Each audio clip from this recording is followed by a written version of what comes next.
Hi everybody, it's Steve Olson. It's Wednesday, June 15th, 2016. WSO Operations for the week and subscriber photos. What you're looking at here is we've been compiling our own set of data through subscribers that are supporting me in the business analyst role, and we're going through and actually compiling our own earthquake observation charts. And this is basically showing through 2016 right now what we're seeing. Now don't let the 2016 drop-off fool you. That number is going to go up as more data comes in and the end of the year comes in. So we'll expect it to be in the band or above the band.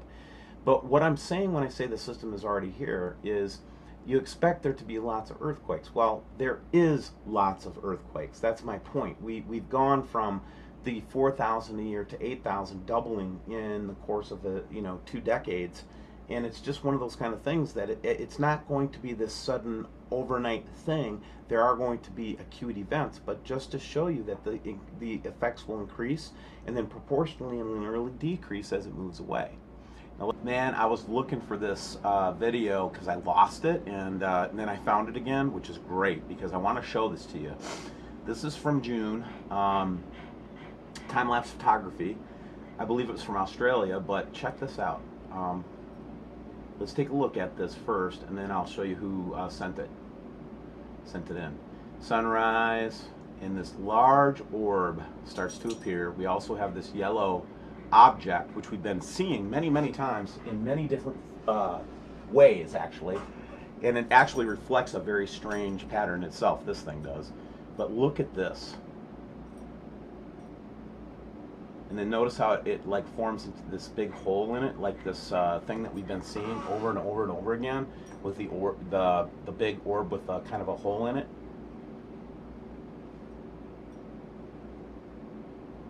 There it is. See it? Oh my! This is a very compelling picture, guys. I just can't tell you how much I think this is a real picture. So there you go. More interesting, weather cam footage. This one from Huslia, northeast. Check it out. But there's that orb again, staying stationary above the sun, and it corroborates with a lot of the other imagery that we're seeing of this type of object or whatever it is. And this you can actually see some of the definition in, which is kind of weird. And just pretty interesting that we're seeing these kinds of objects at certain times of the day in certain places. Now here's some recent ISS footage, and everybody has their thing about ISS footage, but look at some of this interesting orbs, etc. showing up in this ISS imagery.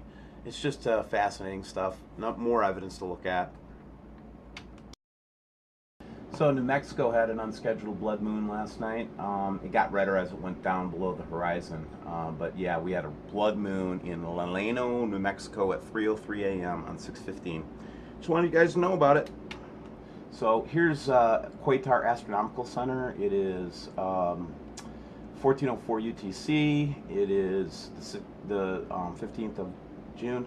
And you can see this is that object that we have captured in Australia and in Wisconsin and a couple other places, but there it is again. Very clear representation of it there.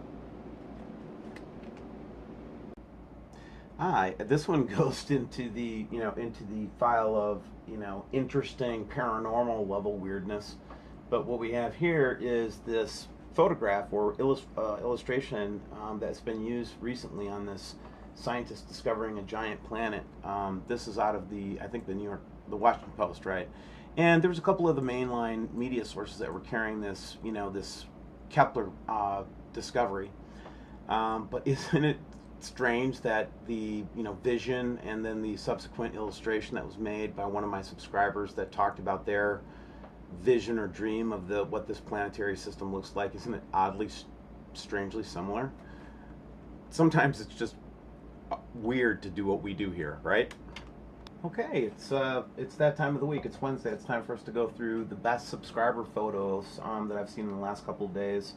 And if you sent me something and I didn't get it, guys, really, I'm trying to get through the whole pile.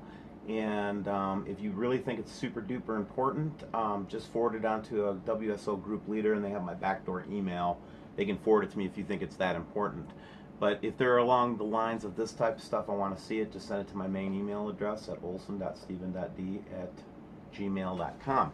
Now, here what we have from Cleveland, or Cincinnati rather, is this this kind of strange, parallelogram shape.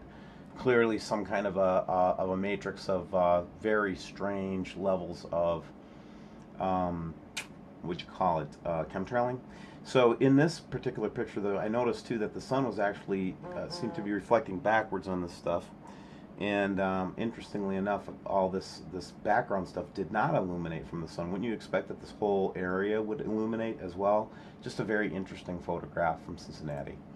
This next one, this is one from Hawaii. And what we see here is a triangle was kind of captured in this particular picture. We're seeing a lot of geometric shapes and strange stuff around the sun lately, and let's just keep our eyes open for that and just see what we come up with. I don't know if you caught third phase of the moon recently. I just wanted to point out the photograph that they got from one of the core images from NASA. But look at this strange orb object close to the sun that they captured in this obvious mistake by NASA.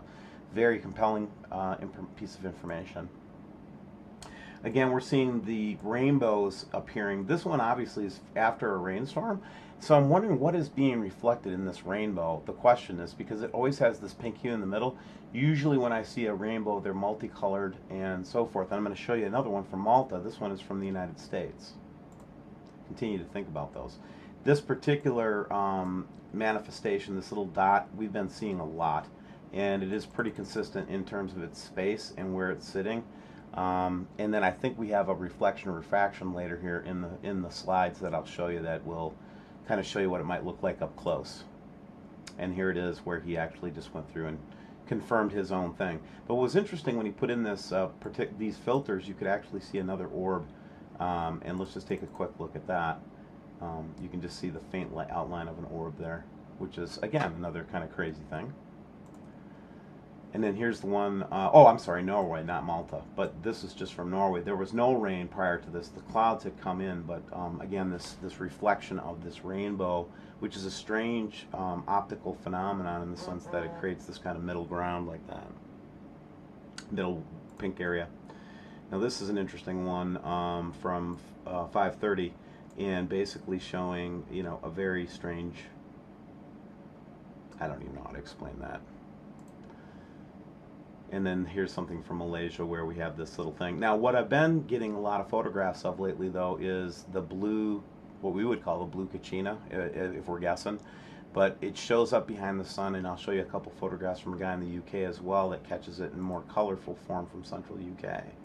But check this out. This is kind of one of those manifestations that, Roy, our brother, is continually giving to me. But look at how this is changing on the All Skycam network. We're starting to see more of these multiple object groups in these photographs, which is kind of interesting. And then here's kind of an interesting one, because as lens flares go, again, this isn't a lens flare. It looks like some kind of a rock or piece of space debris, or perhaps some kind of moon. And then here's the big manifestation that we get from Canada quite often. This big, and everybody says it's raindrops, but the pattern of the raindrops is the same, months later. I don't think so.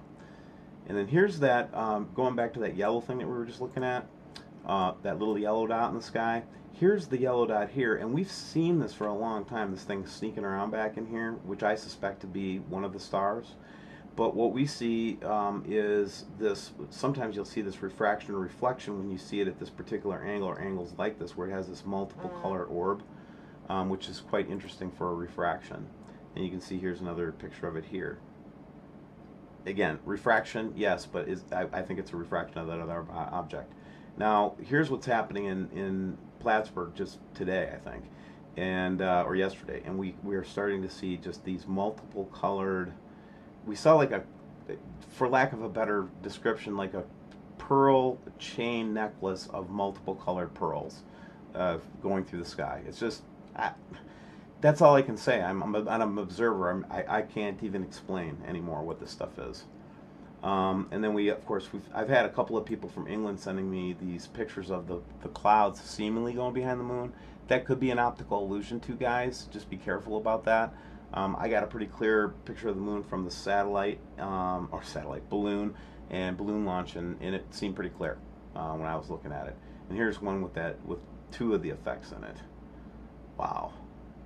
Okay, and then here's some, when you look around the world, we're starting to get these like strange red clouds at nighttime, especially in the southern hemisphere. Keep an eye open for that. I want to know more about that. Here's where we can kind of see through this shield again. I want to say that's a lens flare, but right here we've got that strange cross again, that green, almost Celtic looking cross or something, with some kind of a strange image of an orb behind the image of the sun here. And then similarly, we're getting this positional, this position of a large object here, like right here. And this is kind of corroborating with a lot of the stuff we have. This one was just strange, man. This is one of those kind of IR photographs where when you see it and you see this lens flare, which we know is a lens flare, it's just weird, man. And it was not a Galaxy phone in this particular JPEG photograph. And look at all the orbs and things he caught in this picture. This is what I was talking about from Central UK, where we're seeing this fixed object, and I got just another picture of it today from the guy. But basically, this blue ringed object, very strong, very easy to see in the sky. Well, at least for him, in Central England. Now, this is that green thing with less definition. But watch as I zoom out from this picture how you could miss it if you were just like taking pictures of the sun. Yeah, not likely a lens flare, okay? And then here's we're getting the many orb shots from these FAA advisory cameras and weather cameras. Here's like multiple orb day from an Australian cam. I don't know what that's saying to me. Lots of stuff, I don't know. And then finally this, we've been seeing this. This isn't a very good resolution. This is from an Alaska volcano observatory, a really dark object in the sky that even showed up through the mist. So just wanted to show you all those subscriber photographs before we signed off. Okay, what I'm going to show you here and leave you with is this is the highest altitude that the balloon got to, about 85,000 feet from our June 11th flight. And this is camera number 2. Camera 1 was the stills that I took that were looking straight up, and then this is what we saw straight ahead. Now camera 1 did not make it above the chemtrails before it ran out of juice. This one had an extra battery connected to it, so that's why it made it to the higher altitude. And then this ultimately will turn into a tragic disaster as it flies down through the atmosphere, and you can see the different layers. But I thought that you might enjoy seeing it, and then I'll try to get these things up soon on a Google Drive. I just have a very hard time with bandwidth out here on the farm. Hope you all have a good day, and man, stay ready. Stay ready.